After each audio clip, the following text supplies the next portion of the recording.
What's going on, guys? It's Nick here, back with another video, back with the final mock draft Monday. Every single day after this is going to be in-season content. So we're going to be getting ready for week one. Week one's going to happen. Let's get ready for week two. No more draft content after this mock draft. And this mock draft is a special one because I'm actually going to this league in about an hour. This is my keeper league. So everyone you see on the screen here is being kept in that round. Now, I don't know the draft order. We decide that on draft day. But I think this is interesting. I get a question a lot about, well, how do I do a mock draft, or should I even do a mock draft if I'm in a keeper league? Because you go to ESPN, you go to really any site besides Sleeper, and it's the same thing. You can't select where people are being kept. Well, in Sleeper, you can. So that's what I recommend people do. I know that Michael Thomas, Saquon Barkley, McCaffrey, Adams, I know exactly where they're going to be kept, at least what round, and I can maybe guess where people want to be in the draft. So I know that people who are keeping first-round guys want to be taking later first-round picks, second round, earlier first round, and so on. It's not perfect, but it's a really good way to get a sense of who's going to be available. So in my league, I like the 10 pick. If I get to choose early on, then I want to go with 10, but I like this 9 through 12 range because I've done a bunch of mock drafts, and this is kind of where I usually get two elite players in the first and second round. So it's a half-point league. There's some bonuses at 100 receiving, 100 rushing, 300 passing, but it doesn't lean towards any position. So two flex spots. Yeah, I believe you can use a tight end in flex spots too, but two spots where you can start flex position players. Not a super flex league though. Only one quarterback. So we're gonna start the draft. I like 10, like I said, because typically, and it's different every time, but typically I can get two of like Hill, Juju, Odell, Michael Thomas. So those four. I screwed it up. Hold up, guys. Okay, this is what it actually is. Choosing from the 10 spot, like I was actually saying, going into the draft. So let's actually start. I was confused why it stopped at 4. I must have accidentally picked the 4 pick. But I want 10 because, like I was saying, I should get one of the wide receivers. Mike Evans is the only one left. I'm hoping during the draft that I get one of Julio, Odell, Tyreek Hill, or Juju at the 10 pick. But Evans is the only wide receiver available there. Then we've got Joe Mixon and Damian Williams. So I guess I'm not guaranteed to get two of these guys, but worst case scenario, we'd grab Travis Kelce.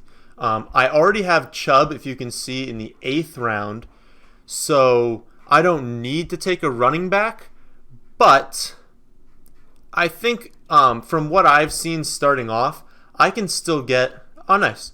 So I can still get some really nice wide receivers, even if I go 3 running backs. Like I've done a few mock drafts from 10. If I start off Joe Mixon, Damian Williams with Chubb, I can take wide receiver with like the next 4 or 5 picks, maybe getting a tight end in the 5th when he's there, if one of them is there.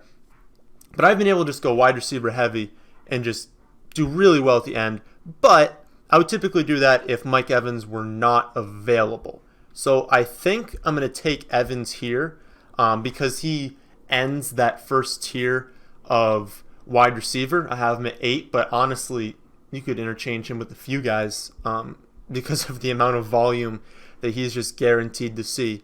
But starting off, Mixon, Chubb, Evans is a really good start. And I like 10 because we look at running back. I mean, I could go Derrick Henry, but I already have 2 of these guys. So typically I've been looking at this spot, and I don't really need any of these running backs. And I look at wide receiver, and we've got Cooks, we've got Godwin, we've got Lockett. My one hesitation that I've seen with that Evans pick is that had I gone with Damian Williams, I can typically get Godwin in the late 3rd.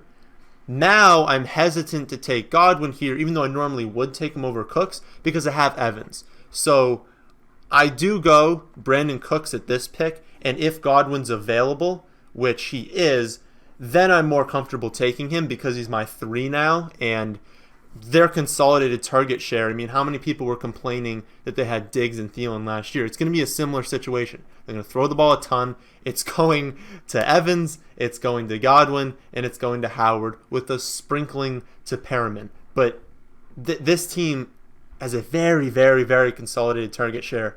So I want the receivers. Now, if I do this, I am not going O.J. Howard at the 5th pick. I don't want 3 on the same team. That's a little bit too much.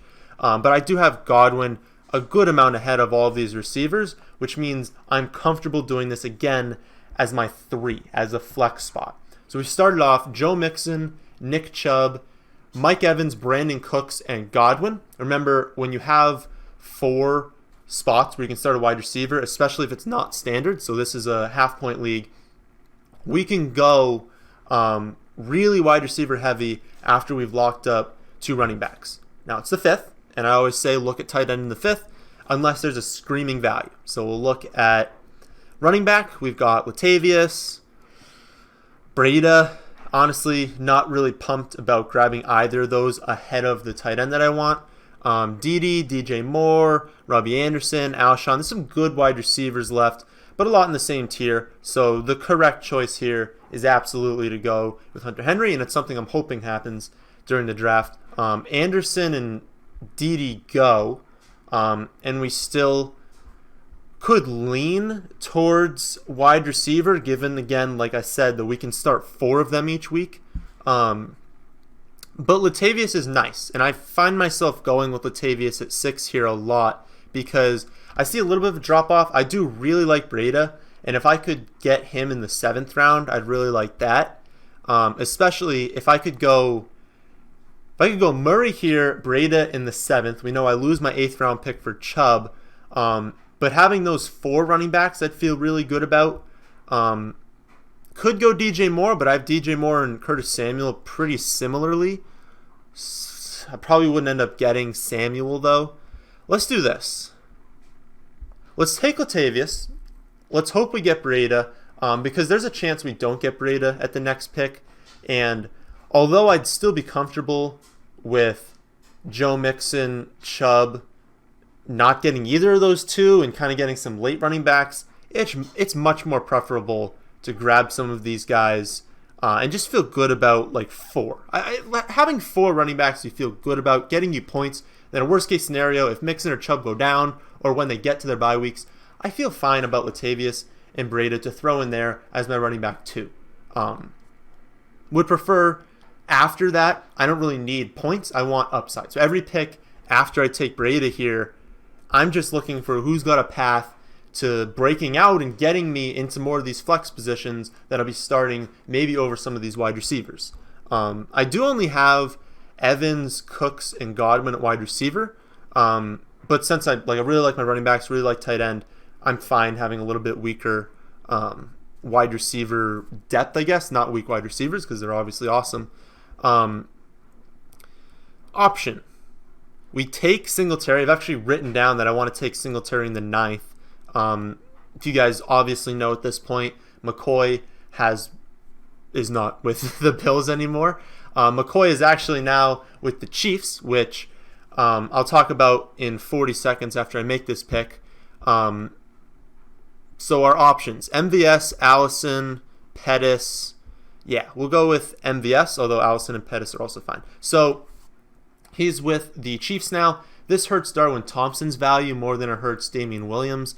Williams is still going to be the guy, and we were never expecting him to get 20, 22 carries with like 5 receptions a game. That's never who he was going to be. He's still going to be the guy. He's still going to score a ton of touchdowns, be very involved in the receiving game, be the guy getting the majority of carries. And for that reason, I want him. So it hurts his value like a very small amount, but I think people are going to shy away because of the news, and it's just going to make him a better value. So we're still taking him. We can still get Singletary. So I don't expect this to happen. I don't think ADPs and ECR and everything has adjusted to the news that McCoy's on the team and it's just Gore and Singletary, with Singletary very likely now to get receiving down work, to get early down work, to be very involved in this offense, an offense that could be explosive at times. So obviously you like him in the 10th. I'm comfortable taking him in the 9th. That's kind of where I had it planned out, hopefully getting. But I have a feeling that someone in my draft is going to take him in like the 7th or in the 8th round, which will be unfortunate. But who knows? We'll see what happens. I've also starred Justin Jackson in my rankings. He goes, with them allowing Melvin Gordon to be traded, like they're opening it up now to discussions. I'm thinking he's not playing for the Chargers anymore. So Eckler kind of remains where he was, but Justin Jackson is now one injury away from a featured role. And honestly, he's going to get third down work. He's going to get early down work. He's a good pick where he's going in drafts. So definitely like getting him. You guys know I like Justice Hill. I like Damian Harris. Let's look at the team. We have 30 seconds to make the pick. We probably need a wide receiver. So we've got Evans, Cooks, Godwin, MVS. It'd be nice to get 4. That's kind of what I wrote down in my notes, is I'd like to have 4 guys I'm comfortable with. And it turns out that a 4th guy's available, Cortland Sutton, that we really like. This is not a deep bench, so I actually have one more. Our league only has 5 bench spots. I don't believe there's an IR, although there might be an IR spot, but that doesn't matter for the draft. I've also told myself 11th round and later is where we're looking at quarterback. My league typically doesn't go too heavy at the quarterback position, so there should still be options available. And there are. We can have Dak, we can have Cousins, Trubisky, Allen, Carr, Darnold, Stafford. Honestly, like, I'm not even kidding. I'm comfortable starting my league with Sam Darnold. That's what I've been planning on in this league. So I'm thinking we just keep taking shots at these positions. Although I only got one more, and I really like Damian Harris, so he's like the last guy I had for these value picks. So we'll take Harris. One other reason I shy away from Dak a little bit in this league, and also a little bit on Josh Allen, although he could help in other spots, is the bonus. So in my league, you get a 5-point bonus for 300 passing yards.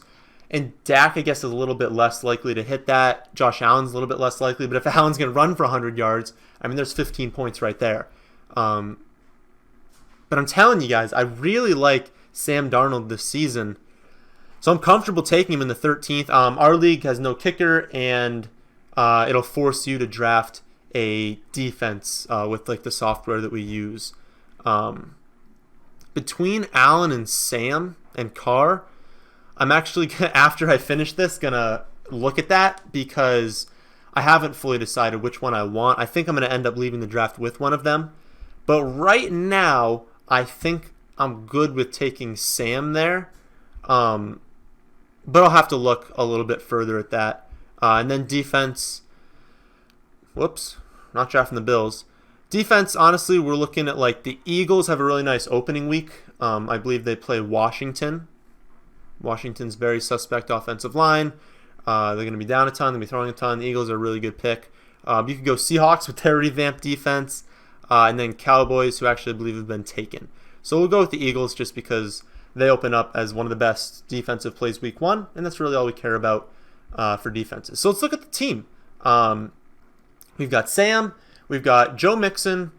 Nick Chubb really would be our 2. But Joe Mixon, Nick Chubb, Latavius Murray, Breida, and Singletary. And Damian Harris. I don't know why the app isn't showing that last pick because we also picked him. So those are some really nice running backs. I feel really good about that core. Wide receiver, we've got Mike Evans, Brandon Cooks, Chris Godwin, Marquez Valdez-Scantling, and Cortland Sutton. Not a ton of depth, but I feel so good about the top 3. They're top 3, top 4 that I don't really need that much depth. And with only 5 bench spots, you can only have so much depth. And then Sam Darnold at quarterback and Hunter Henry, our guy, at tight end. So that is the end of this mock draft, and that is the end of the draft season for fantasy football. Remember, we're picking it up right now. I mean, in Tuesday's video is going to start week 1 content, and we're going to be here every single day, basically until Christmas. So that's the end of this one. I hope you all did enjoy. If you did, how about hitting that like button? If you're new here, how about subscribing to the channel? But thanks for watching.